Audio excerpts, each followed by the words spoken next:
son 5 características que goza todo funcionario del organismo judicial, exclusivamente jueces y magistrados. Bien, no obstante, esa jurisdicción está limitada en aspectos muy particulares. Si vamos a hablar de derecho laboral, tenemos que entender entonces que los jueces y magistrados que ejercen en esa materia, su jurisdicción está limitada a conocer solo problemas, su jurisdicción de conocer y juzgar y ejecutar lo juzgado se limita al derecho laboral.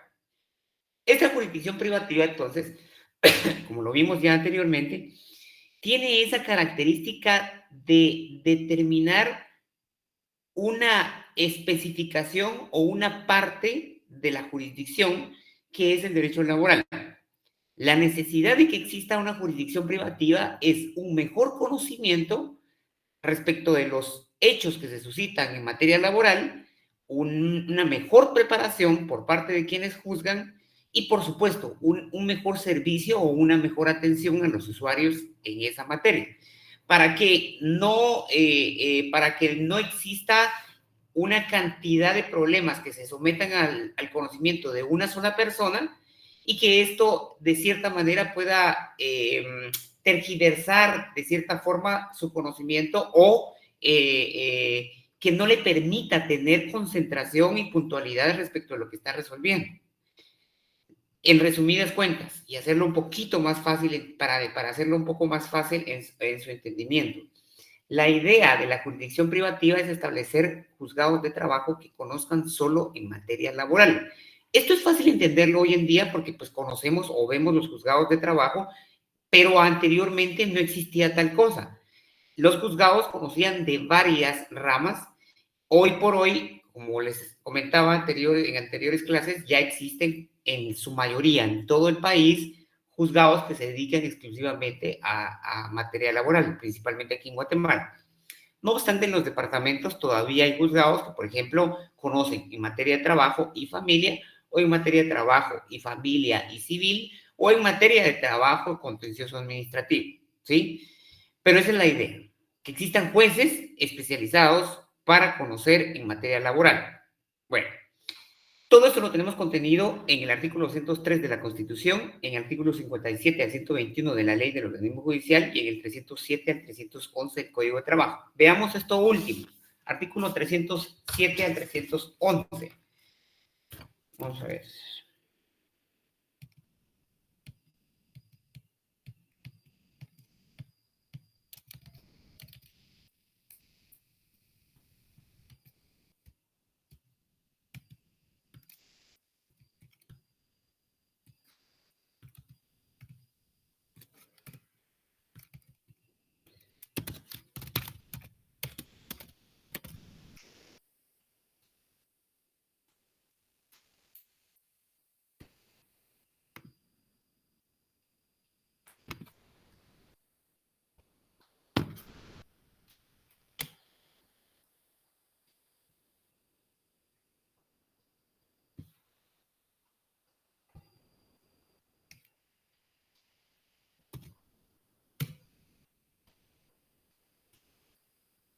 307 al 311.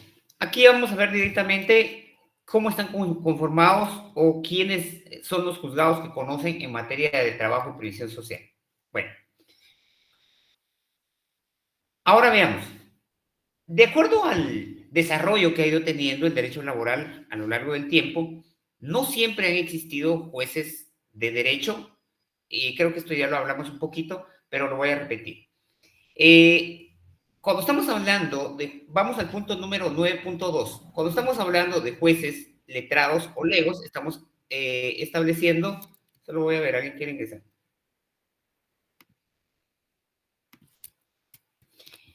Estamos estableciendo que un letrado es aquel que es una persona, pues, letrada, conocedora del derecho, es decir, que es un abogado y notario graduado, colegiado, se ha preparado y ha pasado por todas las fases. Los legos son aquellos que solo tienen el conocimiento, pero no de forma profesional. Podemos decir únicamente que pues han llegado hasta esos puntos derivado de que tuvieron la oportunidad de tener el trabajo, pero no más que eso. Esto se daba anteriormente. Hoy por hoy ya no. La ley de la carrera judicial fue reformada al respecto y no permite que las personas que ejerzan la jurisdicción, es decir, que sean jueces, no tengan preparación académica o que no sean abogados y notarios. Entonces esto ya se acabó, pero hay que hacer la diferencia porque sí existió al respecto y hay que entenderlo desde ese punto de vista. Muy bien, entonces tenemos los jueces de derecho, que son los jueces que pues son abogados y notarios, y tenemos los jueces de conciencia. ¿Por qué hablamos de jueces de conciencia? Porque pues estos no tenían esa preparación profesional y el Código de Trabajo establece que la prueba se valora en conciencia. Por supuesto, este es un concepto que pese a que está objetivizado en la norma, es bastante subjetivo, porque recuérdense que la conciencia que yo tengo no es la misma conciencia que tiene cualquier otra persona. Con ustedes, por ejemplo, la conciencia que ustedes tienen no es la misma entre ustedes, ni conmigo, ni con los demás, porque recuérdense que la conciencia se compone de las distintas experiencias, vivencias que tiene una persona. Entonces, ser un juez de conciencia lo que implica es tener un poquito de razón respecto o conocimiento, sentido común respecto a lo que está conociendo. Pero esto deja de ser objetivo y factible desde el momento en que hay una modernidad y desde el momento en que existen normas que obligan a que aquel que vaya a juzgar los derechos de las personas tenga conocimientos más amplios, sea letrado en lo que está realizando, ¿sí? Entonces, estos jueces de conciencia, no obstante, para cuestiones de derechos laborales, ya no existe en su mayoría, sí existe todavía en una parte. Y esto lo vemos, por ejemplo, bueno, en derecho procesal individual, aquí no hay jueces de conciencia, aquí solo jueces de derecho. Todos los jueces de primera instancia de trabajo, todos son letrados, todos son abogados y notarios colegiados activos, un requisito sine qua non para poder ejercer la judicatura. No obstante, en el derecho laboral colectivo, ahí sí tenemos algunos jueces de conciencia. Y estos están o forman los tribunales de conciliación y arbitraje. Pero no me voy a adelantar a eso solo para que hagan la diferencia, porque ahorita lo vamos a ver, ¿sí? Muy bien. Organización de los órganos jurisdiccionales que establece el Código de Trabajo. Aquí tenemos tres tipos de organización que establece el Código de Trabajo. Tenemos los unipersonales, los colegiados y los tribunales mixtos, ¿sí? Cuando estamos hablando de unipersonales, estamos hablando de un solo juez. Bueno, primero quiero hacer una diferenciación o algo muy puntual aquí. Cuando hablamos de un tribunal, no estamos hablando de tres, ¿sí? Tribunal no viene de tres, tribunal viene de tribuna. Entonces, cuando estamos hablando de un tribunal, puede ser un tribunal unipersonal, o sea, es decir, una tribuna que está asistida por un solo juez, y podemos hablar de un tribunal que puede estar asistida por tres jueces, ¿sí? Entonces, esto es para que se les quede, ¿yo? Porque tribunal no viene de tres, viene de tribuna. Bueno, entonces, unipersonales son los que ejercen la judicatura en los juzgados de primera instancia de trabajo y previsión social. Vamos a decir en principio que se llama juzgado de trabajo, jueces de trabajo y previsión social. Pero, y tomen nota al respecto. En Guatemala, los juzgados ya no se llaman juzgados de trabajo y previsión social. Antes se llamaban así. Ahora cambiaron con el nuevo reglamento y ahora se llaman, aquí en Guatemala, se llaman juzgados pluripersonales de trabajo y previsión social. Cuando hablamos de un juzgado unipersonal, entendemos que es uno, es un solo juez. Y cuando hablamos de juzgados pluripersonales, estamos hablando que son dos o más jueces. Pero aquí hay que entender que ellos no comparten el juzgar en un mismo caso. Es decir, si en un juzgado pluripersonal, que entendemos que hay dos o más jueces, hagamos de cuenta que hay dos, como sucede aquí en Guatemala, hay dos, cuando se presenta un caso, no es que los dos vayan a entrar a dirimir los derechos y obligaciones que se someten a su conocimiento de un caso. No.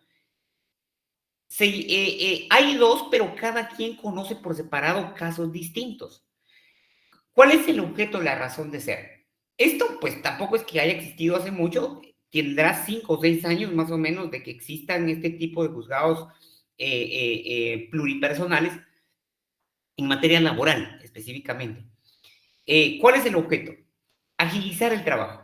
No es otra cosa más que eso. Y en laboral, por lo menos en esta rama sí funcionó bastante. Solo les pongo un ejemplo rapidito. Cuando no existían los juzgados pluripersonales, es decir, era un juzgado que lo conformaba un solo juez,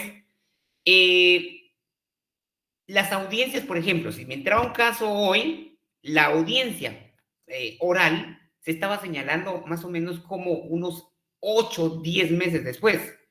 Estamos en febrero, la estaba señalando para noviembre, octubre, diciembre, así. Cuando los juzgados ya se volvieron pluripersonales y ya contaban con 2 jueces, las audiencias se redujeron bastante, porque obviamente el trabajo se repartió. Entonces, el único objeto de que existan 2 jueces en un juzgado es para que el trabajo camine más. No entran a conocer los dos sobre un mismo caso. Cada caso que entra, por decirles algo, entró uno, bueno, entran 10, 5 para cada juez. 10 casos, 5 para cada juez. Por darles un ejemplo. Entonces, la idea de los juzgados pluripersonales es que existan 2 o más jueces en un juzgado, pero no conocen todos del mismo caso, sino cada quien tiene un caso asignado de forma separada. Entonces, al final, son juzgados pluripersonales, pero terminan siendo unipersonales porque solo juzga uno, ¿sí? No los quiero confundir con esto, entonces quiero dejar bien claro el punto y me dicen si se entendió o lo repetimos o lo explicamos de otra manera. Adelante, por favor. Cualquier duda, bienvenida. Sí se comprende, licenciado. Sí, perfecto. Gracias, Kimberly. Entonces, hagan de cuenta. Miren, pues, para terminar de explicar esto mejor, hagan de cuenta. Ahorita en esta sesión somos 63. Hagan en cuenta que somos un juzgado pluripersonal, donde hay 63 jueces. Pero nosotros, los 63, no vamos a entrar a conocer del mismo caso. A cada quien nos va a asignar el sistema a un caso diferente. ¿Sí? Así es como funciona. Ahora, y tomen nota, por favor, que los juzgados aquí en Guatemala ahora se llaman juzgados pluripersonales de trabajo y previsión social. ¿Sí? Vayámonos entonces ahora a los colegiados. Aquí sí es distinto. Aquí sí es al revés. Aquí, cada caso no lo conoce uno solo, sino lo entran a conocer 3. Pero aquí estamos hablando de que ya están conociendo en alzada. ¿Sí?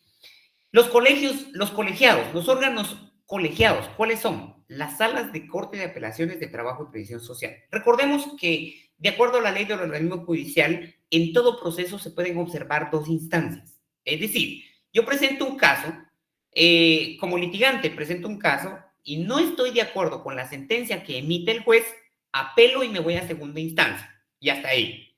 La sentencia de segunda instancia es definitiva. En materia laboral ya no hay más instancias. En ninguna rama del derecho hay más de 2 instancias. Y aquí nos quedamos exclusivamente con esto, ¿sí? Vamos entonces, apelamos, dictan sentencia en segunda instancia y agoté las 2 instancias y se acabó, ¿sí? Entonces, ¿quién conoce en segunda instancia en materia laboral? Las salas de las Cortes de Apelaciones de Trabajo y Previsión Social. Aquí conocen 3 magistrados. La idea de que conozcan 3 es porque se supone que si uno dijo sí o no a lo que le está solicitando una persona en primera instancia, la idea es que en segunda instancia haya mayor conocimiento, haya más amplitud de lo que se va a resolver y que, recuérdense, como lo dice el dicho, 3 cabezas o 2 cabezas piensan más que una. Entonces, la idea es, o el objeto es, que estudien más a fondo el caso que se les está presentando y vean si la resolución o el fallo del juez de primera instancia, el juez inferior, está acorde a la ley o habrá que hacerle algunas modificaciones o habrá que revocar o en todo caso, si está bien, habrá que confirmar. Entonces, aquí sí es un tribunal colegiado, porque están en grupo, ¿sí? Tienen la misma calidad, los tres. Por supuesto, funciona de la siguiente manera. Esto le voy a dar ingreso a alguien. Funciona de la siguiente manera. Llega un caso y este caso se le asigna a uno de los tres magistrados, ¿sí? Pero él no conoce solo, él hace la ponencia, es decir, que él viene y él estudia. Por supuesto, tiene sus oficiales hacen el estudio, lo ven con él, y cuando él dice, bueno, esta sentencia de primera instancia que estoy analizando, considero que hay que confirmarla, y lo somete a conocimiento de los otros tres magistrados, de los otros dos magistrados. Y entre los tres acuerdan y dicen, sí, estoy de acuerdo, muy bien, confirmemos. Si uno de ellos no está de acuerdo, razona su voto. ¿Qué quiere decir eso? Que tiene que dictar una sentencia en la forma que él lo considera. Obviamente no en la forma que lo están considerando los otros dos. ¿Sí? Razonar el voto en un tribunal es emitir una sentencia, otra sentencia, en un sentido diferente al que los otros dos dijeron que sí. ¿Sí? Entonces aquí conocen tres magistrados. Uno es el ponente y cuando termine la ponencia, cuando tiene el resultado final, lo somete a los otros dos y entre los tres consensúan y si concluyen en la misma forma todos, pues perfecto, y si no, pues se hace constar. Y si dos de ellos no están de acuerdo, pues obviamente van a disentir de lo que está diciendo el ponente y van a declarar en el sentido contrario a lo que está diciendo él. ¿Sí? Para que tenga un mismo sentido la sentencia, los tres tienen que estar de acuerdo. ¿Estamos? Muy bien. Esto lo encontramos en el artículo del 300 al 306.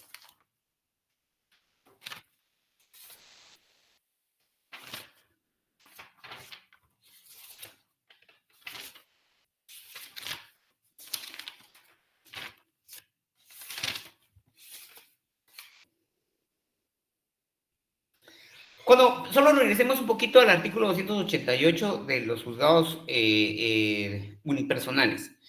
Aquí estamos viendo que nuestro código, recuérdense que nuestro código es de 1947 y las respectivas reformas que ya vimos. Entonces, para que entiendan que hay algunas cosas que ya no están en la forma que están hoy, es decir, han existido reformas y han sido reformas tácitas, porque no, recuérdense que una reforma es tácita,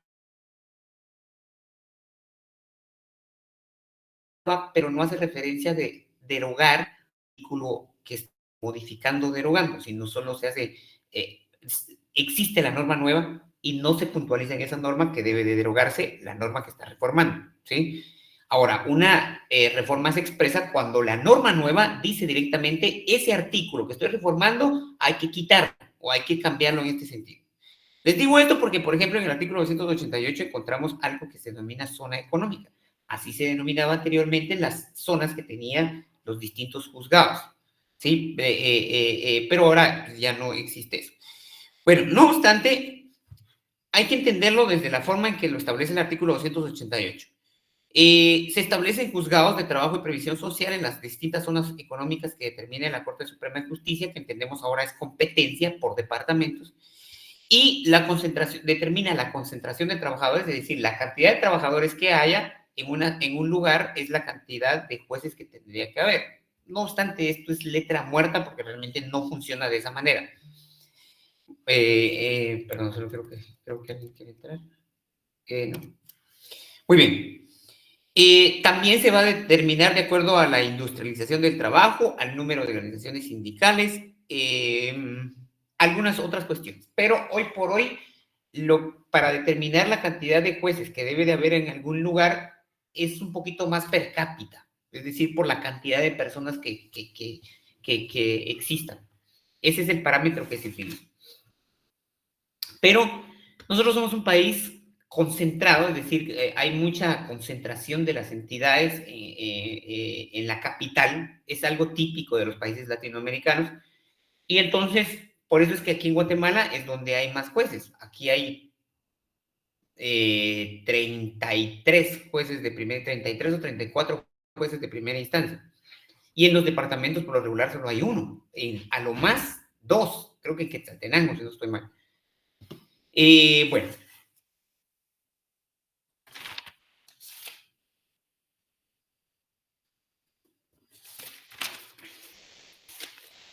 Entonces, estamos con los tribunales colegiados, ¿verdad? Del artículo 300 al 306.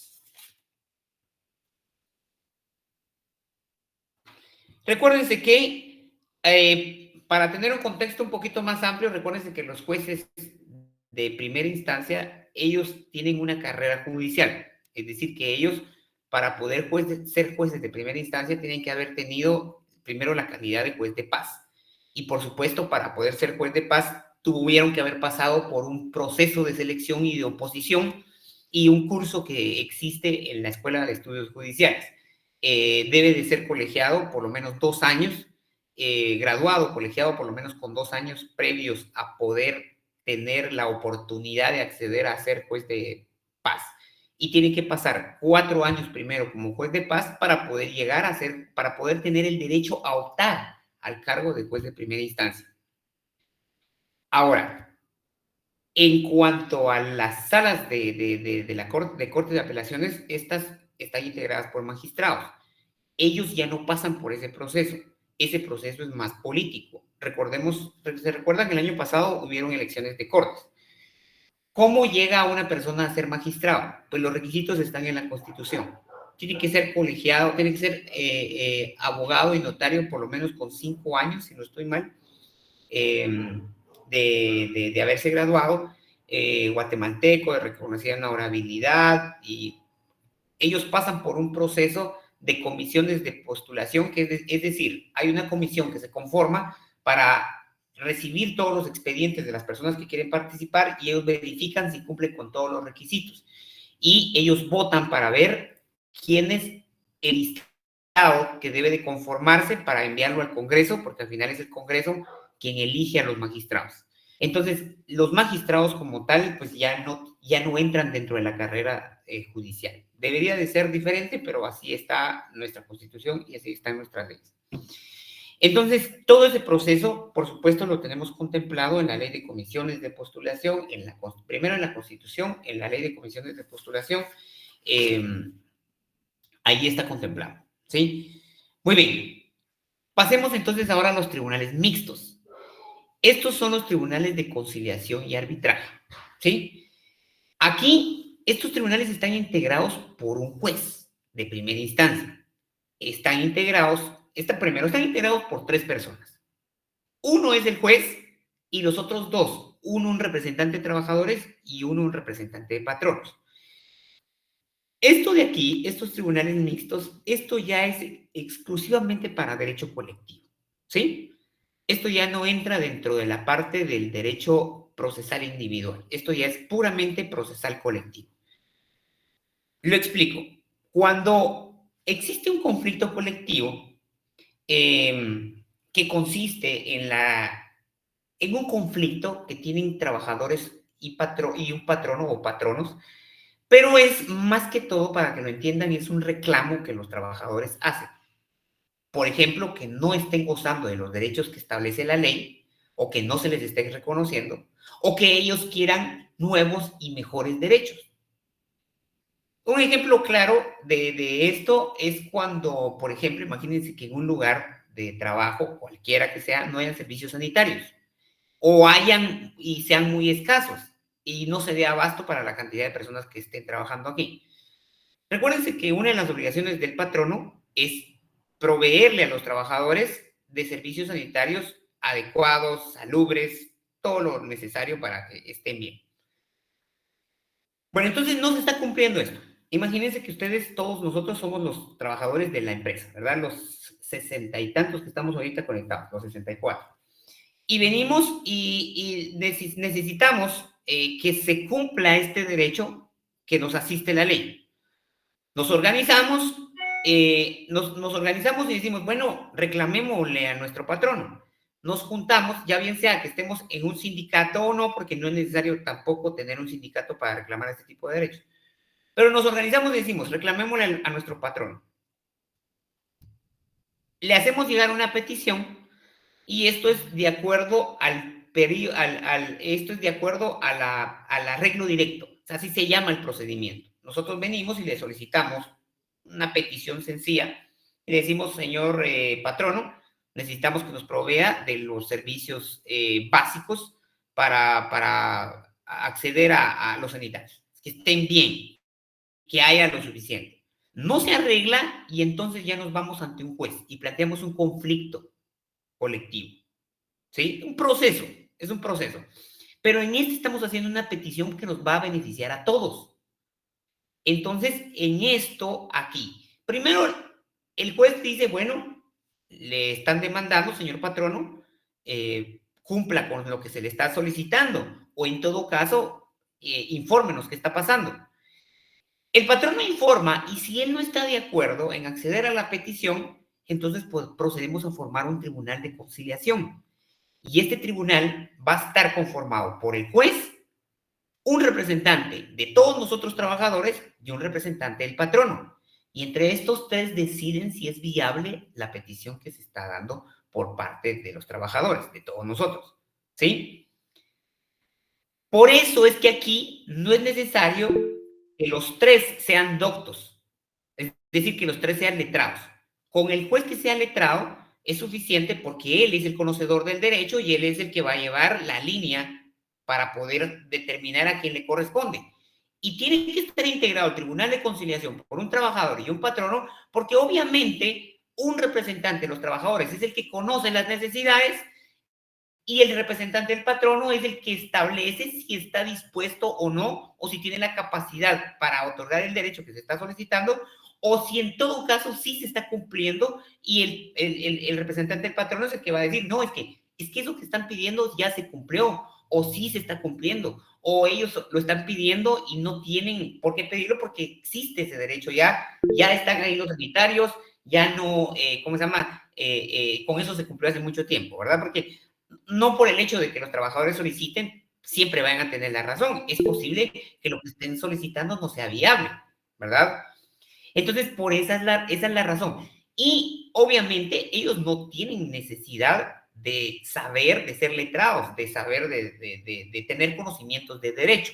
Porque tanto uno, representante de patrono, como trabajador, la idea es defender el derecho de la persona a la que están representando. Y la labor del juez es ser prácticamente el árbitro entre ellos. Y como estamos hablando de un tribunal de conciliación, aquí lo que estamos buscando es tratar de dar propuestas ecuánimes, justas, ¿sí? Tratar de que las partes queden en un común acuerdo y que sea amigable. No estamos entrando a un conflicto en donde vamos a decidir, bueno, es que así tiene que ser, porque aquí no hay fuerza impositiva todavía del fallo del tribunal de conciliación. Ellos solo están proponiendo. Por supuesto, si en algún momento el Tribunal de Conciliación llega a consensuar, ese fallo sí va a ser obligatorio. Esa es la característica que tiene en el derecho colectivo, que la conciliación sí es obligatoria después de que el tribunal llega a consensuar. Adelante, Belinda. Buenas noches, licenciado. Con respecto a lo que usted mencionaba ahorita de que el patrono y los trabajadores debían de tener un representante, cuando nos referimos al lado de los patronos, se podría decir que el representante de ellos son los asesores jurídicos y en el caso de los trabajadores sería como el líder del sindicato o Fíjense no que sé. va a depender, les voy a comentar, va a depender a lo que dice Belinda. ¿Por qué va a depender? Porque no en todos los conflictos participa un sindicato. A veces sí, a veces no. Aquí tenemos que hablar de los distintos conflictos que existen. Entonces, en principio, Belinda sí, porque por lo regular son los sindicatos los que participan en estos conflictos. Pero imagínense que no hubiera un sindicato, entonces va a ser el representante que designe los trabajadores. Y en el caso del patrono, pues ahí sí hay una libertad muy amplia del patrono de él hacerse representar por quien él quiera. puede contratar a un abogado, puede contratar a su gerente general, puede designar a alguno de sus trabajadores, ¿sí? Va a depender de él. Adelante, Kimberly. Gracias, licenciado. Licenciado, nada más quería decir que en el artículo 4 del Código de Trabajo nos habla de quiénes son los representantes del patrono. Correcto. Sí, exacto. Pero esto es prácticamente para representación propiamente del trabajo. Ahora, en los conflictos, como le repito, yo como patrono, por ejemplo, si imagínense que me estuvieran reclamando, a veces piden, imagínense que todos nosotros queremos un aumento salarial. Bueno, esto sí es un poquito más complejo porque aquí prácticamente para yo acceder como patrono al aumento salarial de todos ustedes trabajadores, tengo que demostrar, si yo no quiero pagar porque no tengo capacidad económica, no simple y sencillamente lo digo.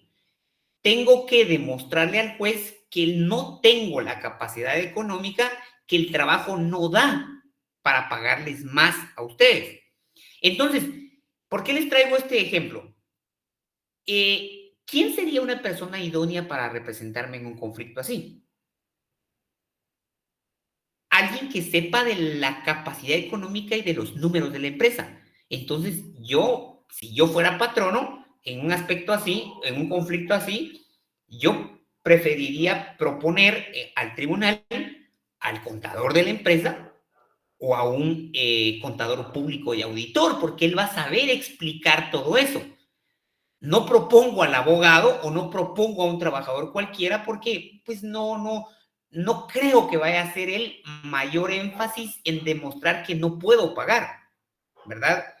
Alguien que sepa de números. Un economista también, exacto, o una persona que conozca, ¿verdad? Ahora, imagínense que el conflicto sea por cuestiones de sanitarios, como les digo, ¿verdad? Que no hayan sanitarios. ¿A quién puedo poner ahí? Ahí sí puedo poner a cualquiera de los que dice el artículo 4 o alguna persona que ya tenga el conocimiento que me represente un trabajador y podría ser, aunque ahí podría haber un poquito de conflicto de intereses, pero podría poner a mi gerente general, a un gerente, a un subgerente, al representante legal, al administrador, ¿verdad? Porque ahí no tenemos mayor trascendencia en una situación así. Ahí es, o ya se hizo, o no se ha hecho, o no hay que hacerlo, ¿verdad?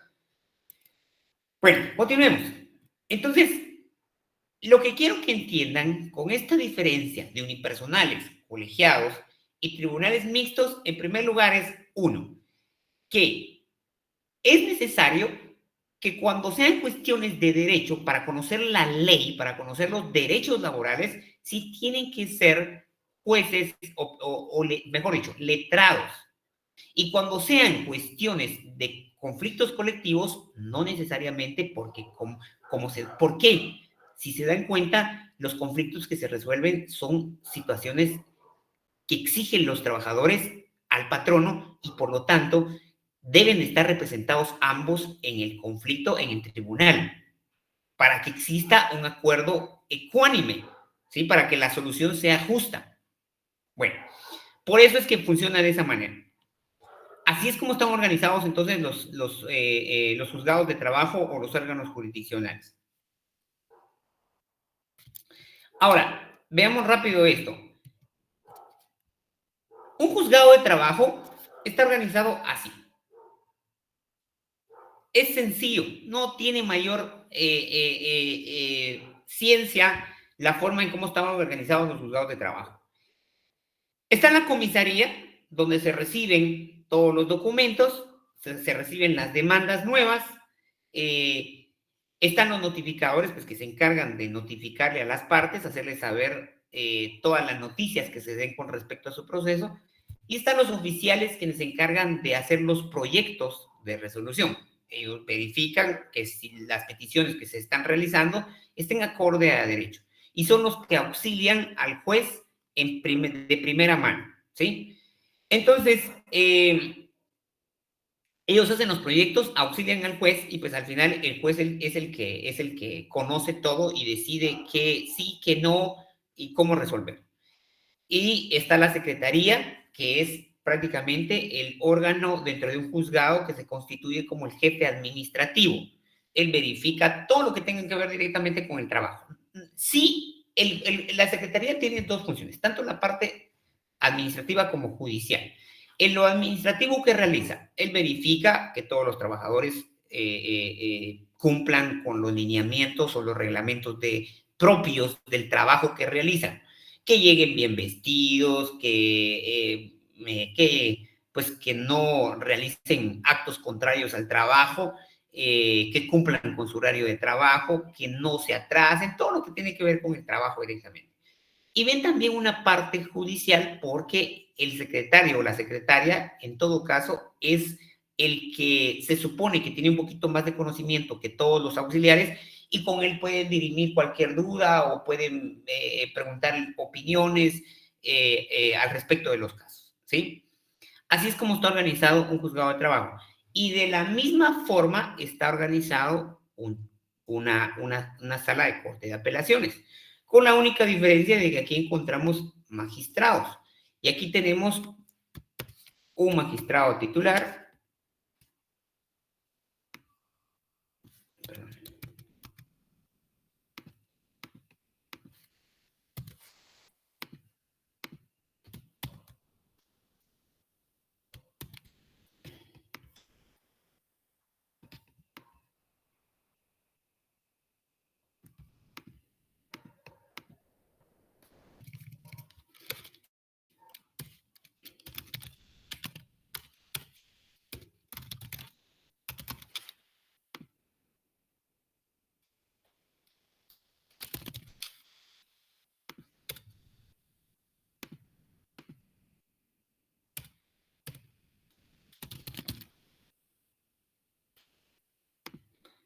Esa es la única diferencia, ¿sí? Que en las salas de apelaciones pues tenemos 3 magistrados, 3 jueces. Al final, magistrados y jueces, la diferencia únicamente es que los magistrados están en corte de apelaciones y los jueces en primera instancia, pero al final todos son jueces, ¿sí? Entonces, tenemos magistrados, 3 magistrados que compone cada sala de apelaciones, un presidente y un vocal. Esto de presidente y vocal es únicamente para cuestiones de resoluciones de trámite y fondo, ¿sí? Y quien también tiene la administración o a su cargo decide cierta parte de la administración de la sala. Entonces, el presidente lo que hace es que conoce de todos los decretos de todos los procesos. Y los vocales se dedican únicamente a resolver fondo. También el magistrado presidente, ¿sí? Entonces, pero entre ellos, los puse así porque entre ellos no hay una jerarquía. Es decir, que ninguno de ellos tiene más jerarquía que el otro. Los 3 están en un mismo nivel. Precisamente por eso es un tribunal colegiado, porque están en un mismo nivel, tienen la misma categoría, ¿sí? ¿Dudas con respecto a esto? Lick, yo sí tengo una duda. Adelante, por favor. Con respecto a los secretarios, no del área de la magistratura, sino que de los juzgados, ¿por qué en su auxilio tienen que firmar cuando él no se encuentra en el juzgado? ¿Por qué tienen que firmar 2 personas ajenas al proceso? No le entiendo esa parte, tal vez si me lo puede, la verdad no entiendo con respecto a lo que se refiere. ¿Por qué en los secretarios, cuando ellos no están en el juzgado, o por X o Y razón, no se encuentran? ¿Por Ya qué le deben entendí. firmar dos personas ajenas al proceso? Sí, no, ya le entendí. Miren, lo que pregunta Belinda es con respecto a esto. Miren, pues, primero, todo secretario ejecutivo dentro de la administración pública, dentro de los órganos jurisdiccionales, el secretario tiene una función. Es la misma función que tienen, por ejemplo, los ministros de Estado, que ellos lo que hacen es ejecutar. Ellos prácticamente, el juez dice, bueno, hay que hacer esto y esto y esto y esto, quien ejecuta es el secretario. Lo mismo pasa con el presidente de la República. El presidente de la República dice, bueno, hay que construir un puente, quien ejecuta es el ministro. ¿Ellos qué hacen entonces? Tienen esa labor de ejecutar lo que dispone la cabeza, ¿sí? Y Y en el caso de los secretarios de los juzgados, ellos refrendan la firma del juez. Cada vez que el juez emite una resolución, obviamente la tiene que firmar porque la firma representa el consentimiento en lo que dice esa resolución, ¿sí? Entonces, el secretario tiene fe pública administrativa. Él firma las resoluciones para refrendar la firma del juez. En otras palabras, él está diciendo con su firma, sí, la firma que está ahí es la firma del juez. Está dando fe de que la firma que está en la resolución es la del juez. Eso es lo que hacen dentro de una de las funciones del secretario, ¿sí? Refrendar la firma del juez a través de su fe pública administrativa. Los secretarios de los juzgados tienen fe pública administrativa. Bueno, y aquí es donde viene la pregunta de Belinda. ¿Por qué firman otras personas cuando él no está? Porque recuérdense que las resoluciones tienen un plazo para resolverse, ¿sí? 24 horas, 48 horas, dependiendo del ramo. Entonces, si por ejemplo hay que firmar una resolución el día de hoy y el secretario no está, esa resolución no se puede firmar otro día por el secretario. Si el secretario no está, entonces firman dos personas en nombre de él. Dentro del juzgado se designa a otras dos personas para que firmen en nombre, bueno, no en nombre del secretario, sino para que estas dos personas den fe pública administrativa de que la firma de esa resolución es la firma del juez. Ese es el objeto de que firmen tanto el secretario como dos personas. Son los testigos de asistencia, se denomina testigo de asistencia cuando son dos personas que firman que no sea el secretario. Puede ser cualquiera, desde el comisario, los notificadores o oficiales, ¿sí? ¿Y ahí también entrarían la firma de los pasantes o solo...? No, los pasantes no. Miren, los pasantes, ellos, no, recuérdense que los pasantes, en otras palabras, son practicantes. Ellos no son trabajadores del organismo judicial. Ellos están prácticamente aprendiendo. Un pasante, si lo quieren ver en un sentido amplio y sencillo, un pasante es alguien que está aprendiendo, ¿sí? Es un aprendiz. Pero los pasantes sí tienen estrictamente, dentro de la legislación, tienen estrictamente la calidad de aprendiz, pero no se les paga, ¿sí? No se les paga. De hecho, miren, antes de que se me olvide, y con respecto a los pasantes, si alguno de ustedes quiere hacer pasantía, me avisan, ¿oyeron? Solo que sí, obviamente, pues es en el día, ¿verdad? Solo que es en el día de 8 a 3:30. El reglamento de pasantes es de 4 horas, de mínimo, diarias. Entonces, si alguien de ustedes tiene posibilidades de hacer pasantía, me avisa y pues ahí lo podemos ver dónde los ubicamos, ¿vieron? Porque de la teoría a la práctica sí hay un abismo. Y es importante que ustedes se vayan empezando a meter ya a la práctica porque pues se van a dar cuenta ahí cómo se van a disipar todas sus dudas. Y pues ya están ustedes en el tiempo, ¿verdad? De hecho, para los que todavía no estén en práctica, ya van un poquito tardes. Yo entiendo que algunos tienen ciertas responsabilidades y que no les permite su trabajo, otro montón de cosas, pero de una u otra manera, en la medida de lo posible, vayan viendo dónde se pueden ir ubicando para empezar a ejercer ya la práctica de la profesión, ¿sí? Y para los que quieran, me avisan, ¿oyeron? Entonces yo les digo qué tienen que hacer, a dónde presentarse y todo, y lo hacen. Enhorabuena para quien lo quiera hacer. Bueno, continuemos entonces. Bueno, dudas si no pasamos al siguiente punto, reglas de la competencia.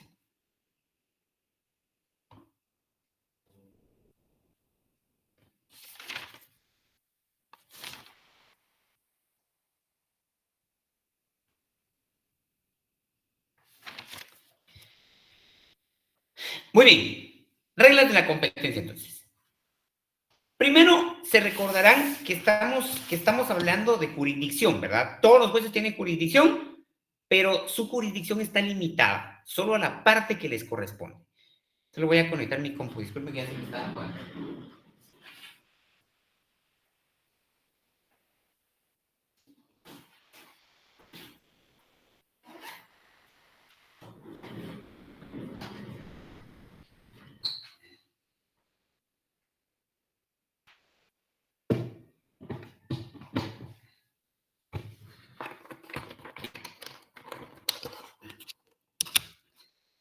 Ahí estamos. Entonces, estamos hablando de la jurisdicción. La jurisdicción se limita con la competencia. Tenemos, por ejemplo, la competencia de cuantía, la competencia por territorio, la competencia por jerarquía, ¿sí? Y esto es, por territorio, es fácil de entender. Los jueces, por ejemplo, de Guatemala, conocen de hechos que se den directamente en el departamento de Guatemala. Los jueces del Petén, los hechos que se den allá en Petén, y así sucesivamente. Así funcionan todas las ramas del derecho. Todo lo que es en materia civil, hay jueces civiles en los distintos departamentos de Guatemala y conocen de los hechos que se den en su departamento. Entonces ahí estamos hablando de una competencia de territorio. Cada juez ejerce su jurisdicción en la competencia territorial de la división territorial que está establecida en este momento en el país, la división política. Tenemos también esta competencia por razón de la materia. Hay jueces civiles, conocen solo de derecho civil, jueces penales en materia penal, jueces laborales en materia laboral. Está la competencia también por razón del grado. Aquí cabalmente lo podemos entender. Por ejemplo, tenemos, por razón del grado, tenemos primera instancia y tenemos segunda instancia, ¿sí?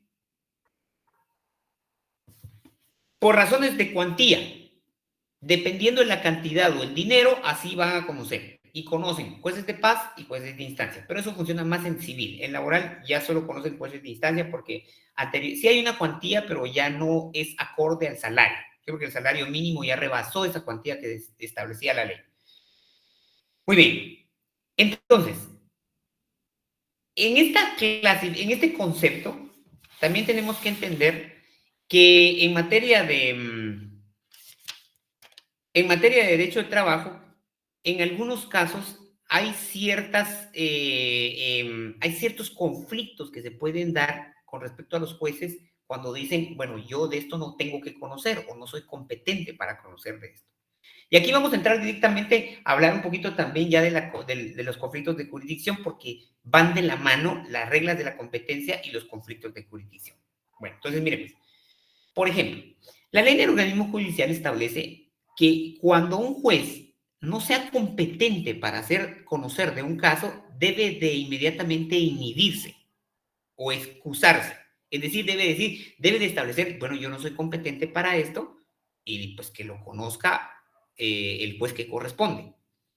O las partes también tienen el derecho de venir y decir, un patrón, imagínense, me llegó una notificación donde me están demandando y yo digo, es que el juez que está conociendo la demanda en mi contra no es competente, porque tiene que ser el juez de Zacapa, por ejemplo, o el juez de Huehuetenango o de Quetzaltenango.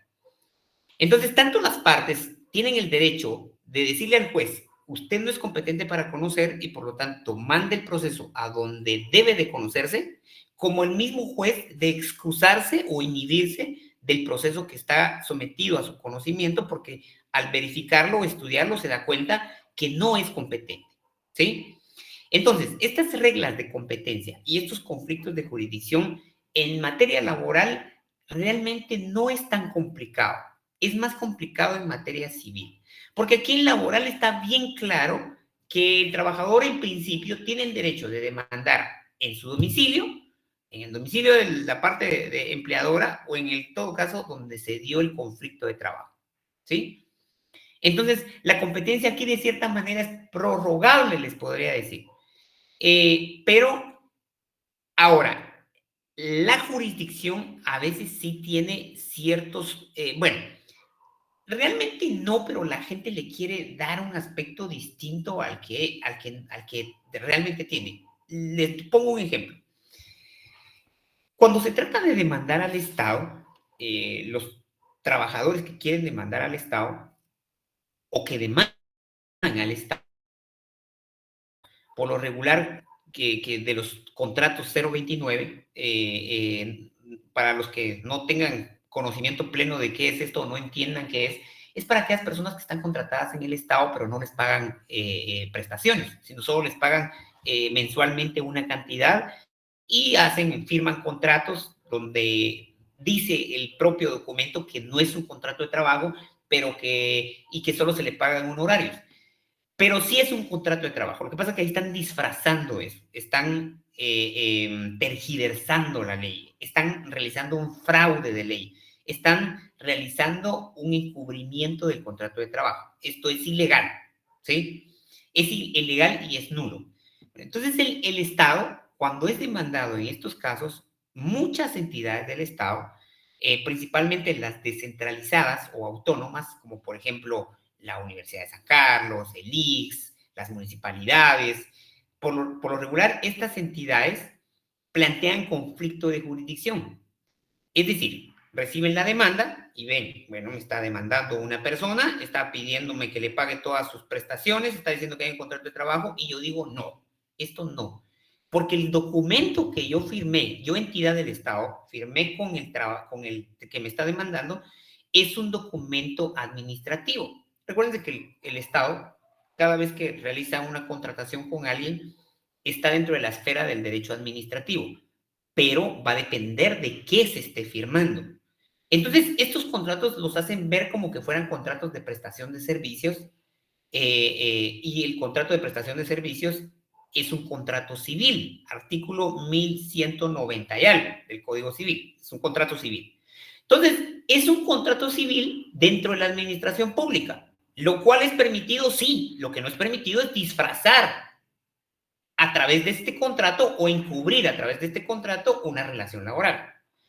Entonces, recibe el patrono, la entidad la demanda, y cuando verifica eso dice, no, esto lo tiene que conocer un juzgado de lo contencioso administrativo, bajo el argumento de que por ser una entidad del Estado, los conflictos entre el Estado y los particulares o los administrados debe de conocerlos un tribunal de lo contencioso administrativo. Sí, es cierto, pero si fuera auténtico, ahí no hay autenticidad, porque ahí lo que están haciendo es disfrazando o encubriendo el contrato de trabajo, la verdadera relación laboral.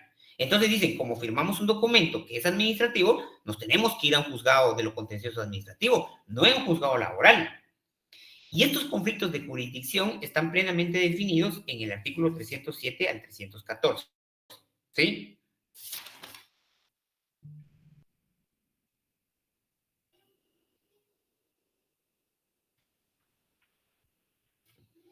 Y punto muy importante aquí con respecto a esto.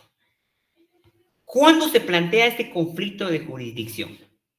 Tiene que plantearse 3 días después de notificado. Si recibo yo la notificación el día de hoy, es decir, que tengo que plantear el conflicto a más tardar el jueves. Recuerden que los plazos contados en días siempre empiezan al siguiente día. Entonces, si la ley confiere 3 días, eso está en el artículo 309.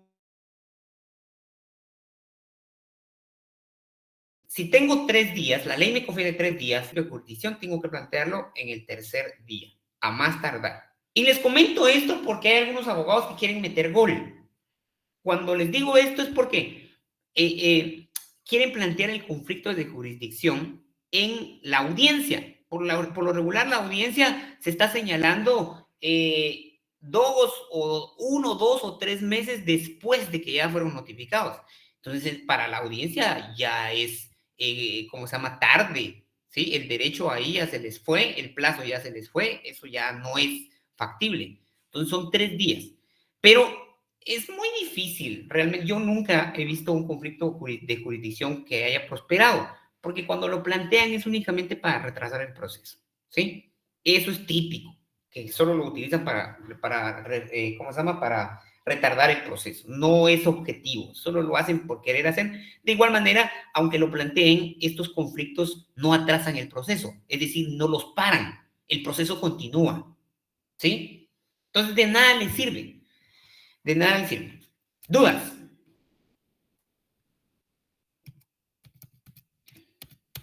No, licenciado. Muy bien. Bueno, entonces, solo recapitulemos, por favor, todo el contenido de esta primera unidad. No sé si ya les trasladaron a ustedes el documento. Ahí está todo desglosado Entonces, no lo recapitulemos, ¿sí? Por favor. Pónganle bastante atención a la noción general para que ustedes entiendan y hagan la diferencia de la parte sustantiva y la parte adjetiva del derecho y los procedimientos. La diferencia principalmente esta, la clasificación del derecho procesal. El derecho procesal individual y el derecho procesal colectivo. Esto es únicamente para que lo entiendan. Ahora, para efectos de nuestra clase, nuestro estudio recae directamente en el proceso derecho procesal individual, porque para el derecho procesal colectivo tienen otro curso completamente distinto, ¿sí? Los principios del proceso, a qué se debe cada principio, la autonomía, por qué existe esta rama del derecho, la naturaleza jurídica, el concepto y definición, que ya lo vimos, la relación con las ciencias jurídicas y disciplinas jurídicas, y la jurisdicción privativa, ¿sí? Muy bien. Si no hay ninguna duda, pues creo que terminamos y los veo el jueves. Por favor, a partir de la siguiente clase, no vayan a faltar porque vamos a empezar a ver ya el proceso como tal, ¿sí? Ahí vamos a entrar ya de lleno un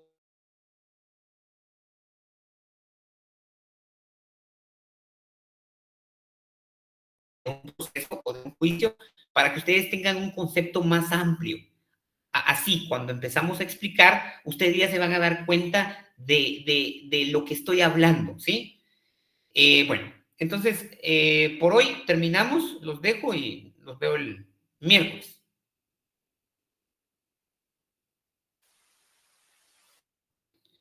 Feliz noche, licenciado. Feliz noche, Feliz noche, licenciado. Feliz noche, licenciado. Buenas noches, licenciado. Feliz noche.